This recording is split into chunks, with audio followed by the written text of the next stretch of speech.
Human sa dulan usa ka buwan nahuman na ang NCAA Season 96 Taekwondo Virtual Tournament karong adlaw.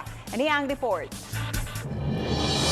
Nag-indigay ang mga representante sa nagkadaiyang universidad ug nakuha sa tulo ka mga labing maayong atleta ang bulawang medalya sa tulo ka division sa Standard Poomsae. Nakuha sa taga Baguio City nga si Alfreds Victoria Arevalo ang gold medal alang sa Standard Poomsae Seniors Division. Siya ang representante sa San Beda Red Jeans. Samtang nakuha sab ni Emmy Soriano Fernandez ang gold medal sa Standard Poomsae Women's Division.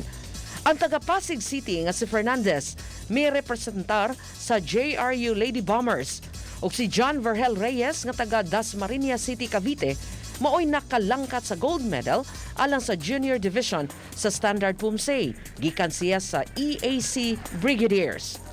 Giduwa na usab ang Taekwondo tournament alang sa middleweight ug heavyweight divisions sa women's speed kicking. Ug maasugdan na sab ang chess tournament nga siguradong mainiton ang pautukay ug diskarte. Matag adlaw nga makita ang Rise Up Stronger NCAA Season 96 sa GTV alas 3 sa hapon. Matag Sabado sa alas 4:30 sa hapon ug alas 5:05 sa hapon kon Domingo. Makita sab ang replay sa mga duwa sa GTV Lunes hangtod Biyernes alas 10:50 sa gabi. Chelo Valena, Balitang Bista.